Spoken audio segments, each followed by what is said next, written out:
눈치 안 보는 사람들 부럽다고요? 혹은 눈치 안 보는 게 꼴 보기 싫으시다고요? 눈치 보는 게 꼴 보기 싫을 수도 있습니다. 어쩌면 눈치를 안 보는 사람들이 멘탈이 더 강한 걸 수도 있거든요. 무신경한 것과 진짜 멘탈이 강한 건 어떻게 구분하나요?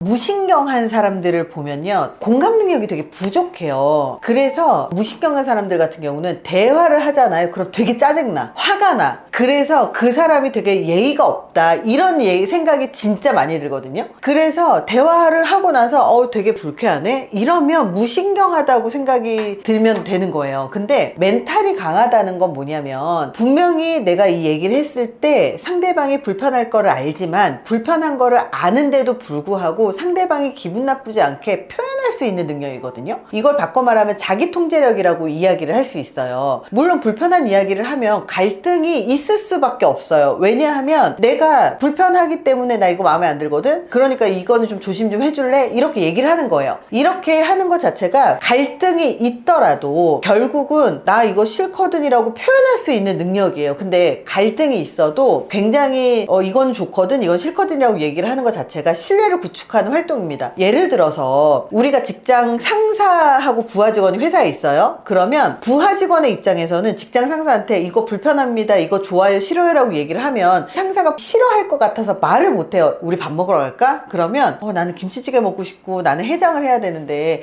직장 상사는 뭘 좋아하는지를 모르겠고 눈치를 계속 보는 거예요. 이러면 직장 상사도 저 친구가 좋아하는지 싫어하는지 몰라요. 하지만 만약에 우리 오늘 김치찌개 먹으러 갈까? 그랬을 때 저 지금 김치찌개가 땡기는데요, 이거 먹으러 가면 안 돼요, 저 어제 술 한잔 해서 해장이 필요합니다. 그러면 웬만한 사람들은 그래 같이 가자, 이게 대부분의 커뮤니케이션의 과정이란 말이에요. 예를 들어서 직장 상사가 부하 직원한테 그냥 편하게 애인 있나 이렇게 물어봤어요. 근데 어떤 사람은 저 애인 있고요, 지금 몇 살이고요, 연애하고 있고요, 몇 년 됐고요, 그리고 지금 데이트를 이번 주에 할 거예요, 이렇게 얘기하는 사람들한테는 그래 여자친구랑 되게 사이가 좋네, 이렇게 얘기할 수 있지만, 만약에 이게 불편한 사람들이 있어요. 그러면 팀장님, 제가 여자친구가 있는지 없는지는 비밀로 하면 안 될까요? 이렇게 웃으면서 얘기를 할 수 있으면 이건 공감 능력이에요. 근데 무례한 사람들은 저는 그런 대화 불편합니다.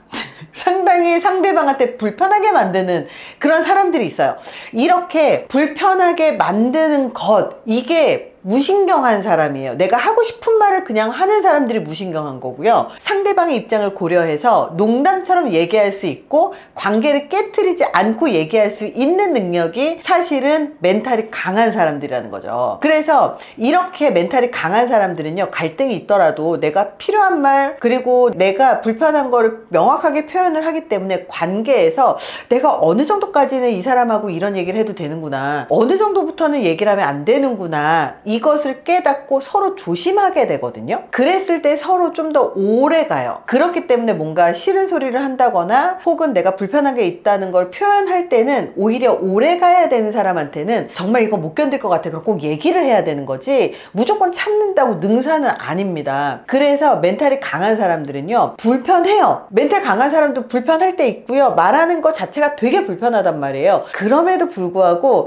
이대로 가다가 내가 언젠가는 터질 것 같아, 그럼 뭔가를 얘기를 해야 되잖아. 그러면서 용기를 키우는 거예요. 이런 사람들도 용기를 키우고 연습을 해나가면서 본인의 멘탈을 키운 거거든요. 그렇게 감정을 느끼지만 흔들리지 않고 차분하게 대응을 할 수 있는 능력, 이게 멘탈이 강한 사람들의 특징입니다. 그래서 다시 한번 설명을 해드리자면, 무신경하다라는 건 사실 공감 능력이 없다라는 뜻이에요. 근데 멘탈이 좋다라는 건 감정 조절 능력이 있다, 그리고 자기 효능감이 높다. 즉 자기 효능감이라는 게 뭐냐면, 내가 그 행동을 할 수 있는 능력이 나한테 있어. 스스로를 믿는 능력이에요. 나 그거 할 수 있어. 내가 얘기할 수 있어. 나 이거 불편하지만 얘기를 할 수 있어. 나 불편하지만 이걸 견딜 수 있어. 이게 자기 효능감이거든요. 그래서 감정 조절력과 자기 효능감이 높은 사람이 멘탈이 높다. 그러니 무례함과 멘탈 좋음을 구분하셔야 됩니다.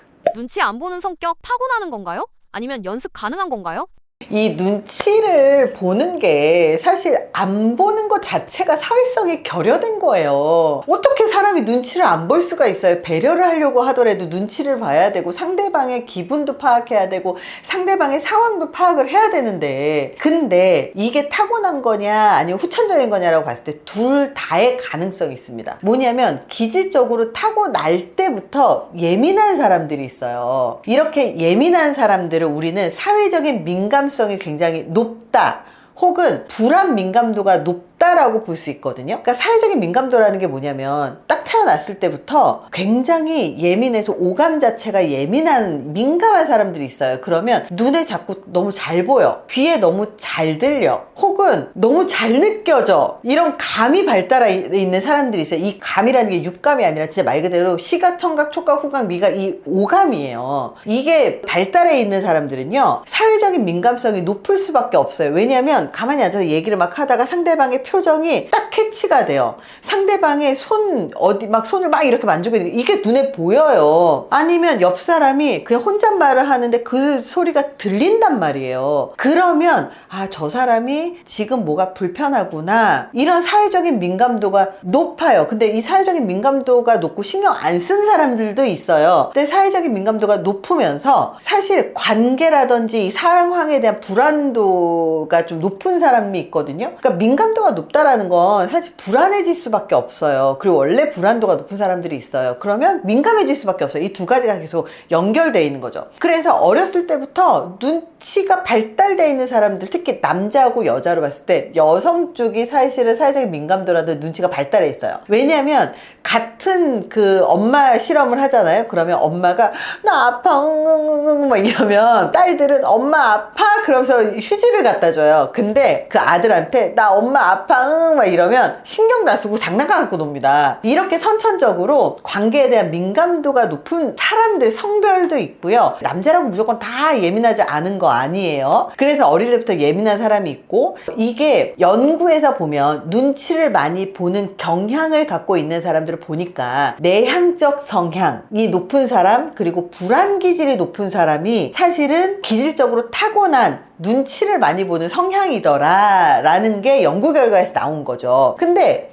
사실 이것만으로 다 설명을 할 수가 없어요. 왜냐하면 우리는 살아가면서 환경적인 영향을 받을 수밖에 없거든요. 그러면 한국 같은 경우는 정말 눈치 정말 많이 보는 문화잖아요. 성장 과정에서 눈치를 보지 않으면 혼나! 그러면 이게 자동 세팅이 되는 거예요. 이렇게 자동 세팅이 되면 환경적으로 눈치를 안 볼 수가 없어요. 그래서 환경적 요인도 되게 중요하고, 그리고 또 한국 사회가 집단주의 문화권이에요. 이 집단주의 문화권이라는 건 뭐냐면 이 팀 자체가 같은 집단으로 묶여 있어서 이 집단과 다른 행동을 하면 눈총을 받거나 쟤 왜 이상해, 이상한 사람이야 라고 하거나 너 왜 이런 행동을 해 그러면서 피드백을 듣거나, 계속 옆 사람이 너 이런 행동을 하면 혼나거든, 너 이렇게 행동하면 사람들이 불편해하거든, 너 이 정도 그룹이면 이런 행동을 해야 되거든, 이런 피드백을 끊임없이 받게 돼요. 그러면 눈치가 강화되고 주변 사람들이 어떤 행동을 하는지 빨리 보면서 빨리 체득을 해야 되거든요. 이렇게 학습이 되는 거예요. 그리고 그 선천적인 요인하고 후천적인 학습이 이 두 가지 가지면서 우리가 볼 수 있다면, 중요한 건 선천적으로 예민하게 태어났어도 후천적으로 학습으로 둔감하게 연습할 수도 있다는 얘기기도 하고, 선천적으로 둔감하게 태어났어도 후천적으로 눈치가 발달하게 훈련할 수 있다는 얘기기도 하단 얘기예요. 그래서 연습이 가능한 부분이 뭐냐면 눈치를 보는 행동 자체를, 행동을 교정하는 거예요. 사실 눈치 보는 것 자체가 불편한 이유는 눈치 보는 게 티가 나서거든요. 눈치 보는 게 티가 나지 않게 눈치 보면 돼요. 예를 들어서 눈치를 정말 티나게 보는 사람들은 이 눈동자가 정말 티가 나요. 그러니까 예를 들어서 고개는 이렇게 숙여져 있는데 눈동자가 되게 빠르게 옆에를 자꾸 스캔을 해요. 이런 분들은 예민하기도 하지만 상대방을 빨리 파악을 하려고 하는 노력도 있고, 빨리 파악을 하기 때문에 사람들이 어떠냐면 생각이 굉장히 많아져요. 지금 어떤 행동을 해야 되지? 어떻게 해야 되지? 그럼 눈동자가 굉장히 빠르게 흔들립니다. 그럼 눈동자가 빠르게 흔들리면 사람들의 신뢰를 얻기가 어려워요. 이 자체가 사실은 쟤 되게 눈치 눈치 보는구나 이렇게 받아들여주고, 또 어떤 행동들을 하냐면 눈치를 이렇게 보면서 쩔쩔매요. 어떻게 하지? 그래서 손이 막 이렇게 주물딱 막 한다거나 막 불안한 행동들을 해요. 왜냐면 너무 눈에 보이니까 내가 어찌할 바를 모르는 거예요. 이런 행동들이 싫은 거예요. 그렇기 때문에 눈치를 보는 행동이 어떤 행동인지를 빨리 캐치를 하고 그 행동을 하지 않는 상태에서 상대방을 관찰하는 훈련이 필요하다는 거예요. 예를 들어서 저 같은 경우는 사람들의 눈치를 안 본다고 사람들이 알고 있어요, 저는. 근데 눈치를 안 보는 게 아니라 알아도 일부러 눈치를 못 챈다라고 오히려 어필을 해요. 왜냐하면 살기 편합니다. 왜냐하면 눈치 없는 사람으로 찍히잖아요. 그럼 굉장히 살기가 편해요. 그래서 눈치 없는 행동을 하는 게 아니라 파악을 하더라도 신경 쓰지 않아요. 그리고 티가 나지 않게 배려를 하는 훈련이 잘 돼 있는 거예요. 그래서 우리가 상대방을 파악할 때 눈동자의 흔들리기가 싫으면 상대방의 이 눈동자하고 인중 사이에서 인중을 본다거나, 아니면 어깨 부분이나 이쪽을 보시면 이 삼각형이 있잖아요. 이 가운데쯤을 보시는 게 사실은 눈동자가 빠르게 흔들리지 않으면서 전체를 확인할 수 있는 굉장히 좋은 방법이에요. 그래서 눈치를 많이 보는 사람들은 눈동자 확인하고요, 어깨 확인하고요, 손 확인하고요, 다리 확인하는 그 눈동자의 이 흐름이 다 보여요. 그러면 앞에 앉아 있는 사람도 불편합니다. 그래서 얼굴, 어깨 라인의 가운데를 보던가, 눈하고 코하고 입하고 이 가운데 인중을 보던가, 이 눈동자를 어디다가 고정할지만 결정하면 됩니다. 그래서 고정했다가 눈 봤다가 고정했다가 눈 봤다가, 왜냐면 이러다가 저쪽 봤다가 이쪽 봤다가 그러면 그것도 사실 상대방 불편하게 하는 거거든요. 그래서 이런 훈련을 스스로 사람들한테 계속 하는 거예요. 그렇게 하다 보면 연습이 충분히 가능합니다. 그리고 눈치를 많이 보는 사람이 교정하려면, 진짜 근본적으로 교정을 하려면 남의 시선에서 자유로워져야 돼요. 왜냐하면 다른 사람이 나를 어떻게 평가하지? 그 사람이 나를 이렇게 생각하면 어떻게 하지? 저 사람이 이렇게 생각을 하면 나는 이렇게 해야 될 텐데, 굉장히 다양한 수많은 경우의 수를 생각하고 상대방한테 맞추려고 하기 때문에 자꾸 눈치를 보는 거거든요. 이럴 때 꼭 필요한 게 자기주장 훈련이에요. 자기주장 훈련이 엄청나게 저 이렇게 하겠습니다 이게 아니라, 그때그때마다 아주 작고 사소한 순간에 내가 내 생각을 표현할 수 있는 훈련, 이것도 되게 작은 용기에서부터 시작을 하거든요. 근데 자주 하다 보면 별게 아닌 게 돼요. 원래 그래요. 그래서 자기주장 훈련을 이제 하기 시작을 하는 겁니다. 이 자기주장 훈련 딴 거 아니에요. 커피를 주문을 할 때 사람들이 모두 아메리카노를 시킬 때 어차피 내가 내 돈 주고 사 먹는 거잖아요. 그러면 저 라떼 먹겠습니다, 이것도 연습이에요. 근데 만약에 다른 사람이 제가 다 커피 쏠게요 이랬는데 저는 프라푸치노 이러면 이제 이게 눈치 없는 사람인 거잖아요. 그럴 때는 다른 사람의 분위기를 봐서 저도 아이스 아메리카노요, 혹은 저기 팀장님 라떼 하나 시켜도 되겠습니까? 500원 좀 더 비쌉니다, 이러면서 얘기를 할 수 있는 거, 이런 것들이 모두 다 작은 자기주장 훈련이라는 거죠. 싫은 소리를 잘하는 사람은 멘탈이 강한 건가요? 싫은 소리 잘한다고 무조건 멘탈 강하다고 얘기할 수 없어요. 왜냐? 싫은 소리를 무례하게 하는 사람들도 있거든요. 그러니까 싫은 소리를 기분 좋게 무례하지 않게 예의 갖춰서 하는 사람들이 멘탈이 강한 거지, 하고 싶은 말 다 하는 사람들은 멘탈이 강한 게 아니라 무례하고 사회성이 없는 겁니다. 우리가 사회성 얘기가 되게 많이 나왔어요. 사회성이 사람들하고 막 잘 지내고 친한 친구들이 많고 막 모임들 많이 다니고, 이게 사회성이라고 착각하는데요. 절대 그게 사회성이 아니라 이 전체 분위기를 보고 거기에 맞춰서 그 내가 하고 싶은 말을 할 수 있는 사람들이 사실은 사회성이 좋은 사람들이에요. 할 필요가 없는 말을 안 하는 것도 사회성이 좋은 거란 말이에요. 그래서 무례함과 멘탈이 좋은 거는 완전히 달라요. 무례한 거는 내가 하고 싶은 말을 다 했어, 근데 상대방이 기분 나빴어, 그러면 무례한 거죠. 결국은 내가 하고 싶은 말을 다 해서 관계가 끊어지면요, 이거는 사회성이 결여된 거고 무례한 겁니다. 근데 사실 이 사람들의 마음속을 딱 보잖아요. 그러면 방어하고 싶은 마음, 그리고 불안한 성격일 수도 있어요. 예를 들어서 사람들이 이렇게 만나면 너 뭐 같은 옷을 입어도 오늘은 너 되게 개성 있게 입고 나왔다, 되게 독특하다 라고 하면 기분 나쁘지 않고 할 말 다 하는 거잖아요. 무례하지 않단 말이에요. 근데 야, 너 오늘 분위기 파악 못하고 옷이 꼬라지가 이게 뭐야, 이렇게 말하는 사람이 있어요. 이건 되게 무례한 거란 말이에요. 근데 이렇게 무례한 사람들이 가만히 보면 내면에 불안이 있어요. 내가 하고 싶은데 옛날에는 소심해서 말을 못했다가 용기 내서 말을 하다 보니 방식을 찾지 못하는 거예요. 그래서 이렇게 세게 말하시는 분들이 있거든요. 이렇게 말을 하시는 분들은 되게 무례한 거고, 그리고 어떤 분들은 멘탈이 강한 척을 하려고 되게 공격하는 말들을 되게 쉽게 하거나 비꼬는 말을 하시는 분들이 있어요. 그래서 이런 말들을 상대를 상처를 주게 되죠. 그런 행동들을 하는 이유가 자기를 방어하고 좀 화가 나거나 이런 감정 조절을 못하기 때문에 싫은 말을 쉽게 하는 경우들도 있고, 이런 사람들이 결국은 주변에 적이 많아요. 왜냐하면 이 멘탈이 좋은 척 하려고 하면서 이 할 말과 못할 말을 못 가리기 때문에 주변에 적이 많을 수밖에 없어요. 근데 멘탈이 강한 사람은요, 적을 만들지 않아요. 최대한 적을 만들지 않는 게 우리 삶이 평온하다는 걸 알거든요. 그래서 적 만들지 마세요. 말 한마디로 사람을 얻을 수도 있고, 말 한마디로 그 사람과 정말 천년의 우정을 쌓을 수가 있어요. 근데 천년의 우정을 쌓고 정말 친하고 그렇다고 해서 할 말 못하는 거 아니거든요. 오히려 친하기 때문에 할 말을 더 잘할 수 있어요. 단지 방식의 문제의 차이라는 것. 그래서 멘탈이 강하신 분들은요, 갈등이 있을 거를 감안을 해요. 하지만 우리 관계에서의 원칙이라든지 관계를 같이 고려해서 이야기를 할 수 있는 사람들이에요. 실제로 나한테 칭찬만 한 사람이 있다면 그런 사람들은 저는 오히려 멀리 두라고 얘기합니다. 왜냐하면 칭찬만 한 사람은 나한테 얻을 게 있기 때문이에요. 근데 정말로 찐친들이 칭찬만 하나요? 절대 그렇지 않아요. 멘탈이 좋다라는 건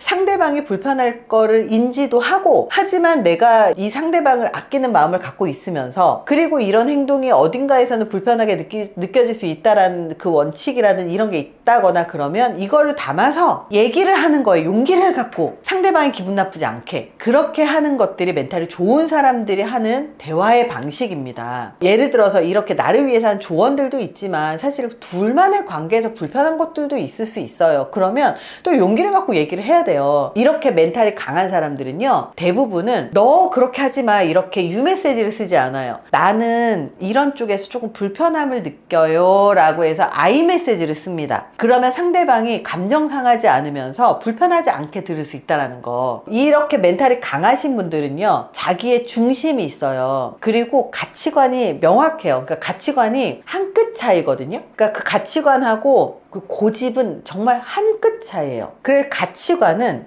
융통성이 있어요. 근데 고집은 융통성이 없어요. 이렇게 해야 돼 라고 하는 이 움직일 수 없는 기준들이 있어요. 근데 가치관은 이렇게 해야 돼가 있지만 이유가 있겠지, 한번 들어볼까? 아니면 다른 쪽에서도 한번 생각을 해볼까? 이런 여러 가지 면도 같이 고려할 수 있는 거고, 여기에서 이것도 옳고 이것도 옳은데 나는 이걸 선택할 거야 라고 해서 중심을 잡는 것이 사실 가치관이라고 보시면 돼요. 그래서 멘탈이 좋은 사람들은요, 공감 능력도 발달해 있고요, 사회성도 발달해 있고요, 이 와중에 감정 조절 능력도 발달해 있어요. 왜냐하면 그래, 네 입장에서는 그렇게 생각할 수 있고 저 사람의 입장에서 저렇게 생각할 수도 있구나. 근데 이 종합적으로 고려를 해보니 요 정도가 좀 맞는 것 같아 라고 해서 중심을 딱 잡으려면 마음을 잘 조절해야 되거든요. 이렇게 중심을 잡는 것이 멘탈이 좋은 사람들의 특징이고요. 이런 가치관이 명확하게 서 있지만 다 고려하기 때문에 필요하지 않은 말은 하지 않아요. 상대방이 불편한 말을 하지 않아요. 주변 사람들이 다 불편할 것 같은 것을 함부로 하지 않아요. 단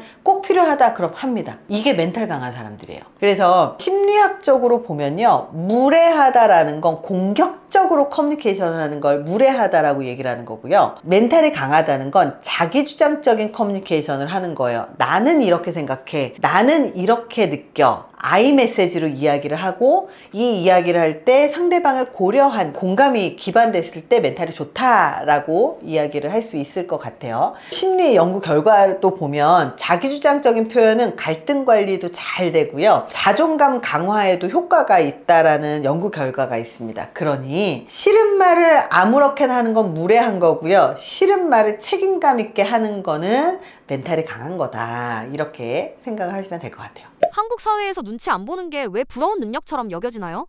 사실 요즘에 사이다 발언 엄청 사람들이 좋아하잖아요. 사이다 발언을 환호하는 이유가 있어요. 왜냐면 나는 못하거든. 내가 못하는 걸 남이 해주니까 좋은 거예요. 그래서 억눌린 감정, 할 말 못하는 것을 대신해주니까 스트레스 해소가 된다라고 생각을 해서 대리해소의 경험을 하기 때문에 사람들은 눈치 안 보는 사람들을 너무 좋아해요. 그래서 눈치 안 보는 사람이 능력인가요? 이렇게 생각이 드는 거죠. 근데 중요한 건 우리나라에서, 한국 사회에서는요, 눈치를 안 볼 수가 없어요. 왜냐면 우리나라 자체가 집단주의 문화권이라서 한국 사회하고 서양 문화권 자체가 아예 달라요. 예를 들어서 이런 질문을 합니다. 자녀가 서울대를 합격했을 때 기쁠 것 같아요? 본인이 서울대 합격했을 때 기쁠 것 같아요? 라고 물어보면 한국 사람들은 자녀가 서울대 합격했을 때 더 기쁠 것 같아요? 라고 대답을 하고요. 서양 문화권은 내가 서울대 입학했을 때 더 기쁠 것 같아요. 이렇게 대답을 합니다. 그 이유가 뭐냐면 서양 문화권은 개인주의 문화권이고요. 원칙주의 문화권이고요. 한국은 집단주의 문화권이에요. 상대주의 문화권이란 말이에요. 그래서 이 집단 안에 있으면 꼭 내가 서울대를 가지 않더라도 내 가족도 내 집단이잖아요. 그럼 내 자식이 서울대를 가면 그것이 더 기쁜 게 집단주의 문화권이라는 거예요. 그래서 이 집단주의 문화권의 기준은 내가 아니에요. 우리예요, 우리의 가정, 우리 팀, 우리 조직, 여기가 우선되어져야지 되는 문화권이 집단주의 문화권이라는 거예요. 그러면 여기서 내가 튀어버리면 어떻게 되겠어요? 이 집단에서 눈총받을 수밖에 없는 환경이잖아요. 그렇기 때문에 눈치를 장착하지 않고서는 한국 사회에서 살아남기가 되게 힘들어요. 그래서 이 어디를 가든 왜 우리가 사이비 종교 집단이나 이런 데를 가는데 왜 저 사람은 저기서 못 나오는 거야? 되게 궁금할 거예요. 일단 그 집단 안으로 들어가잖아요. 그러면 거기에서 튀는 행동, 튀는 말을 하잖아요. 그러면 눈치를 보게 되고 자꾸 그런 행동을 하면 안 된다고 세뇌가 들어가기 때문이고 훈련이 들어가기 때문이거든요. 근데 이게 사입이 이쪽만 들어가는 게 아니고요. 어느 조직이나 비슷해요. 집단의 규범이라는 게 있어요. 그래서 동창회, 회사, 가정, 친구 이렇게 각 집단별로 문화가 있고 규칙이 있고 기준이 있습니다. 그래서 그 기준에 따라서 행동을 하는 걸 자연스럽게 익히게 되고 여기 안에서 살아남아야 되는 게 눈치로 생존하는 전략인 거예요. 왜 이 집단 안에서 벗어나려고 하지 않을까? 왜냐하면 서양 문화권은 처음부터 마이웨이였거든요. 내 생각대로 살면 돼요. 근데 한국 문화권은요, 이 집단 안에 생존하는 게 일단 기준점이에요. 기준점 자체가 달라요. 우리는 집단 안에서 생존하는 게 기준점이지만 서양은 혼자 살아남는 게 기준점이다. 그래서 집단 안에서 살아남는 게 기준점이기 때문에 내가 문제가 생겼어요. 그래서 이 집단으로부터 소외된다. 예를 들어 왕따를 당하잖아요. 그럼 굉장히 괴로워요. 이 괴로움을 경험하기 싫기 때문에 이 안에 있으려고 하거든요. 이거는 굉장히 생존 전략이에요. 이 집단에서 소외를 당하면 화상을 입을 때 생기는 그 고통이 있잖아요. 그 고통을 주는 뇌에 부위가 활성화가 됩니다.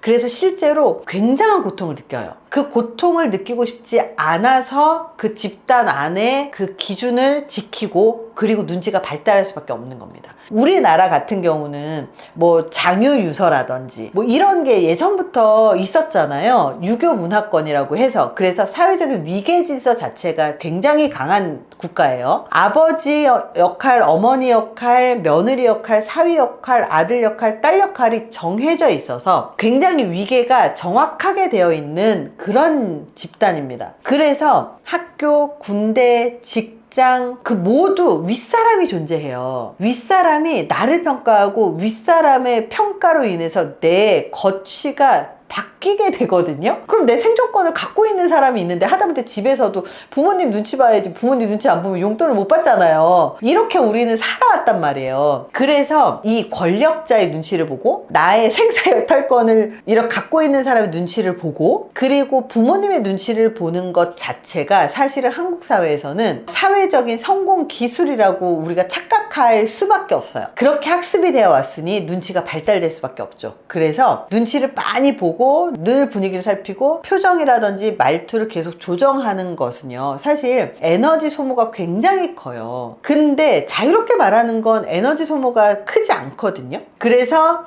이렇게 사회적인 비교를 우리가 매번 하는데요, 사람들하고 비교해서 계속 내가 억압받으면 자유로운 사람이 부러울 수밖에 없고, 한국 사회에서 눈치를 안 보는 것은 사람들이 되게 부러워할 일이죠. 근데 말하는 방식에 따라서 무례가 아닐 수도 있고, 그리고 모두가 원하는 그런 자율성일 수 있다는 걸 기억하셨으면 좋겠습니다.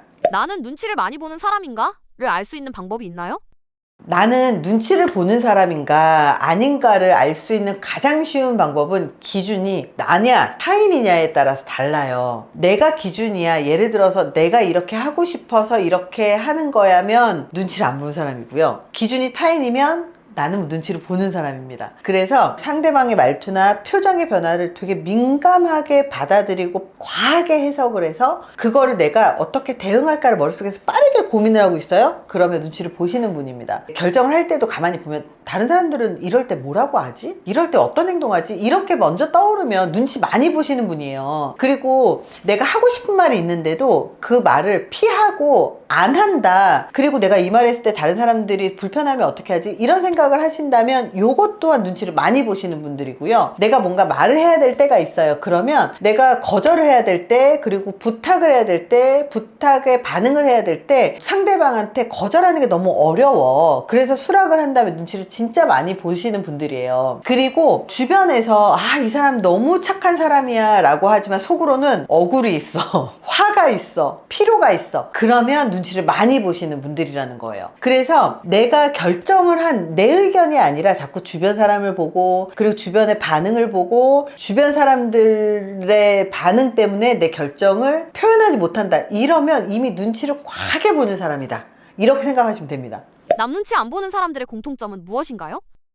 일단 첫 번째가 내 기준이 확실해요. 남의 평가보다 내가 스스로 세운 가치나 원칙이 우선이고요. 남이 뭐라고 해도 내가 이렇게 살 거야 라고 하는 삶의 원칙이 있어요. 저 같은 경우는 일은 회사에서만, 집에서 무조건 쉬자, 이런 원칙이 있거든요. 근데 이렇게 하는 이유가 뭐냐, 물론 안 할 수는 없어요, 집에서도. 근데 너무 집에서 일하는 공간을 만들어 놓으니까 계속 일만 하는 거예요. 내가 좋아하는 사람이 자꾸 실수를 하면 반드시 말을 한다 원칙이 있어요. 왜냐하면 그렇게 얘기를 해야 다음에 실수를 안 하고, 그래야 더 오래 만날 수 있거든요. 이런 식으로 원칙이 있는 것이 내 기준이 확실하기 때문에 남의 눈치를 좀 덜 볼 수 있는 거죠. 그리고 두 번째가 사회적인 비교에 민감한 게 좀 덜해요. 사회적인 비교라는 게 안 할 수는 없습니다. 저 사람이 나보다 더 잘났구나, 나보다 못났구나, 나보다 연봉이 높구나, 나보다 연봉이 낮구나, 혹은 나보다 계급이 높구나 낮구나, 이거를 안 볼 수는 없어요. 하지만 그럼에도 불구하고 그럼 뭐 어떤데?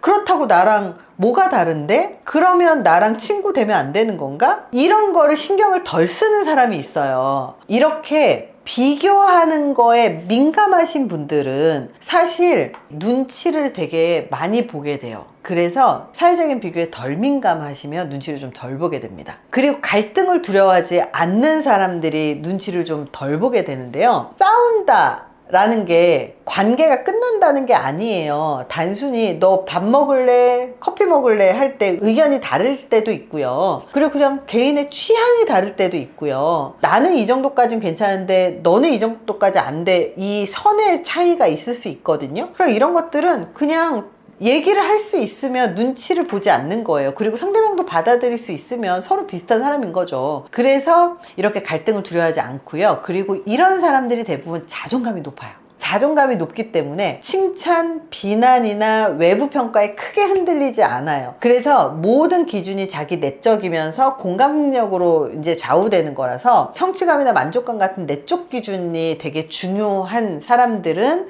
남의 눈치를 덜 봅니다. 그리고 눈치를 자꾸 보는 이유가 뭐냐면 상대방의 반응 때문에 내가 상처받기 때문이거든요. 그래서 눈치를 좀 덜 보거나 안 보는 사람들은요, 이런 감정 조절력이 굉장히 좋아요. 왜냐하면 상처를 받더라도 정신승리하는 게 아니라 관계를 위해서는 반드시 얘기를 해야 되는 부분들이 있었어. 내 이 부분에 상대방이 불편하게 얘기한다면 미안하지만, 그리고 미안해, 이거 사과하면 되잖아요. 그러면서 회복할 수 있는 거고, 또 우리가 멘탈이 좋으신 분들이 잘하는 생각 생각이 있어요. 어떻게 세상 사람들이 다 나를 좋아해? 나를 싫어하는 사람들도 있는 거고 나를 미워하는 사람들도 있는 거죠. 어떻게 세상 사람들이 다 나를 좋아해? 이렇게 생각할 수 있는 사람들이에요. 우리가 미움받을 용기라는 책이 되게 이슈가 됐었어요. 그 책을 사람들이 되게 좋아했었던 이유가 뭐였냐면 그 책에 나온 내용이 10명의 사람이 있으면 한 명은 무조건적으로 나를 좋아해요. 근데 한 명은 무조건적으로 나를 좋아하고요. 2명은 무조건적으로 나를 싫어한대요. 아무 이유 없이. 근데 나머지는 좋아하는 것도 아니고 싫어하는 것도 아니라는 게 이 책 내용에 나와서 사람들이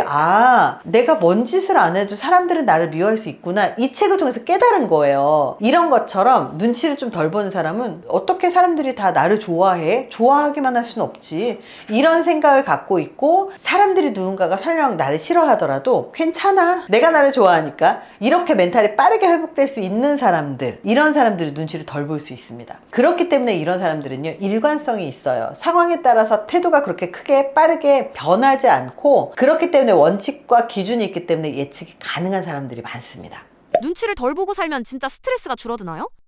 눈치를 덜 보고 살면 진짜 스트레스가 줄어듭니다. 왜냐하면 눈치를 본다라는 건 바꿔 말하면 긴장을 한다는 뜻이에요. 긴장을 하게 되면 인간은 필연적으로 오감이 예민해집니다. 이 긴장 상태가 계속 가서 쉬지 못하는, 이완되지 못하는 상황이 스트레스 상황인 겁니다. 그래서 눈치를 많이 보는 한국 사람들은요, 그래서 스트레스가 굉장히 심해요. 오감이 계속 발달해 있어서 꼴 보기 싫은 사람이 눈에 자꾸 보여. 꼴 보기 싫은 지저분하게 계속 눈에 보여. 듣기 싫은 게 자꾸 들려. 자꾸 느껴져. 이러면 어떻게 될까요? 그러면 짜증이 굉장히 많이 나죠. 그래서 눈치를 많이 보는 사회인 한국 사람들은 오감이 굉장히 발달해 있고, 그리고 예민한 상태에서 쉬지를 못하고 긴장 상태로 계속 있으니까 화가 많아요. 짜증이 많아요. 그리고 내뱉으면 괜찮은데요, 내뱉지 못해요. 말을 하지 못해요. 눈치를 많이 보기 때문에. 그럼 안으로 들어가면 우울이 생깁니다. 그래서 우울이 많은 사회예요. 아니면 분노가 많거나. 그래서 우리 한국 사람들이 호전적인 민족이라고 하잖아요. 원래 옛날부터 호전적인 민족이라 잘 싸웠던 민족이어서 살아남은 겁니다. 그래서 눈치를 덜 보고 살면 좀 더 행복해지고요. 눈치를 덜 보고 살면 오감 예민한 게 덜 예민해지고요. 덜 예민하게 되면 긴장도도 줄어들고, 그렇기 때문에 스트레스가 줄어들어요.